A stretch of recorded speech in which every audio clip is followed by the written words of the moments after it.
Hello everyone and welcome back to JAS Reviews. My name is James and today I am doing an album review, this time of the band Asking Alexandria for their newest album, Like a House on Fire. I've had an interesting history with Asking Alexandria to say the least. They were one of the first bands to actually get me into metalcore and actually start appreciating the genre a lot more than I previously did. But as I've gotten older, I've realized that their sound doesn't really work for me anymore, for the most part. Their first two albums in particular both feel incredibly outdated to me. My favorite Asking Alexandria is still actually From Death to Destiny, where I think they actually did a pretty good job of combining metalcore and rock elements together to make their most interesting album to date. They were trying to evolve in the same way that bands like Bring Me the Horizon did. Now, when Danny Worsnop, the lead singer of the band, left for a brief time and joined We Are Harlot for one really good album, unfortunately, their new lead singer, who was a part of the band at the time and took the front, released what is one of my least favorite metalcore albums I've ever heard, The Black.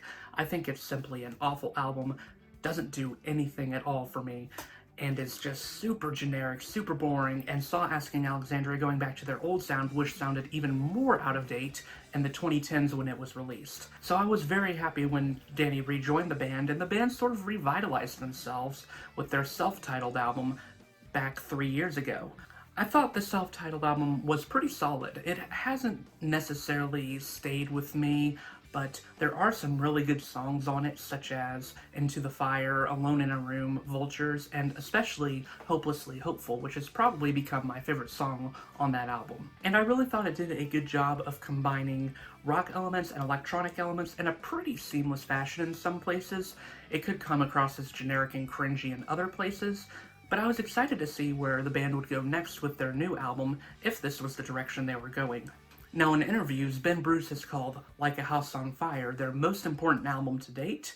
The whole band seems to be really proud of how hard they worked on it and everything like that, so I went in very hopeful for it, despite the fact that I was pretty underwhelmed by the singles, the violence, and They Want What We Want and They Don't Care.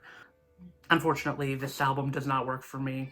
In fact, it's one of the worst albums I've heard this year, and unfortunately, instead of following the good songs on their self-titled album, like Hopelessly Hopeful or Alone in a Room, where they did a good job of melding electronics and rock together, they follow their more obnoxious songs on the album, like Where Did It Go Wrong and Empire. Let's go ahead and talk about the things that work.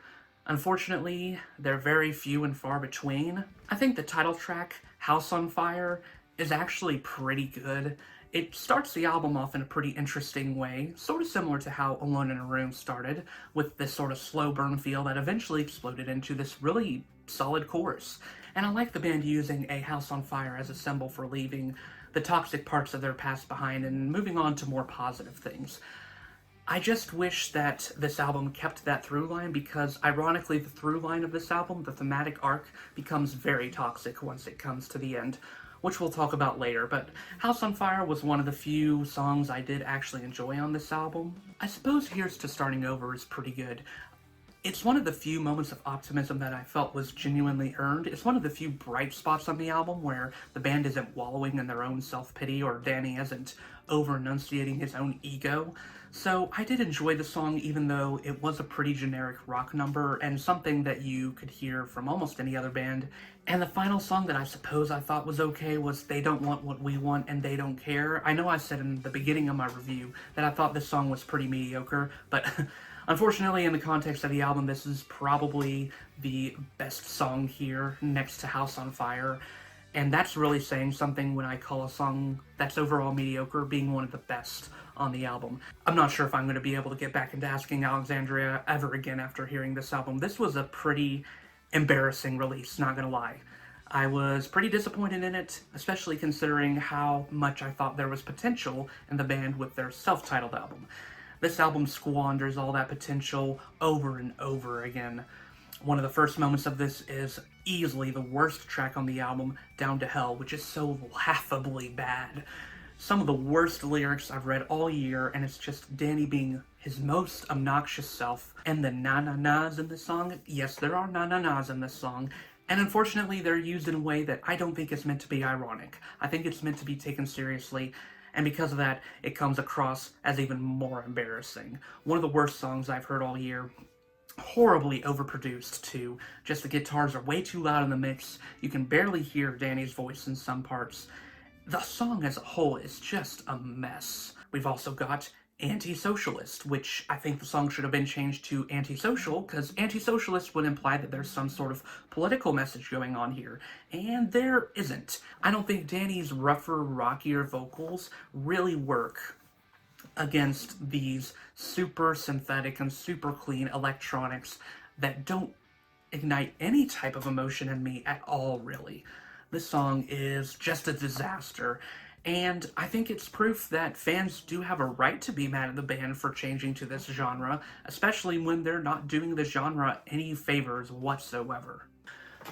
I Don't Need You comes next, featuring Grace Gundy, who is probably the only good part of this song. Her voice at least sounds somewhat sincere, but this song sounds like it's trying to be every cheesy 90s ballad ever, except done to an even worse degree, with some of the most middle school-esque lyrics I've heard all year, just super whiny.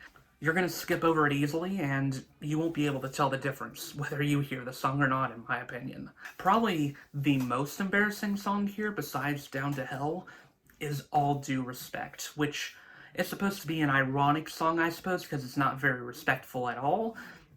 And I think it's the biggest moment of Danny showing just how far his ego goes. He spends his time on this song critiquing his haters and saying how he doesn't care what they think of him and how he's going to move on and do great things. He says he inspires greatness. Danny just keeps on putting himself in the spotlight and not really caring about how he's affecting the fans in the long run, I don't think. This song is just annoying to me, and it sort of starts this thematic through line of the band having this really bad message of saying that sometimes we need to focus on ourselves and what we want rather than focusing on other people. Now, that may not sound like a bad thing, but once we get later into the album, the arc becomes a lot more problematic to me. I'm going to skip over some songs because there's some that's just not worth talking about.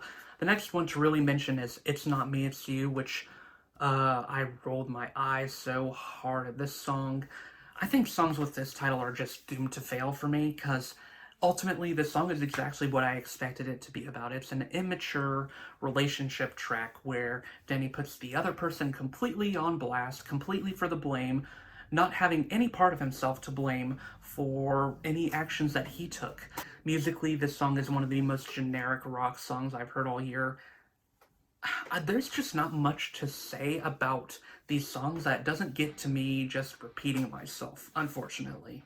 In My Blood at least feels like an attempt to be a little more sincere from the band, but I think it's overshadowed by its real cliches of how Danny's saying these things like, I am a giant, I am defiant. It's just this cliched radio rock idea of rising above your obstacles and overcoming all the odds.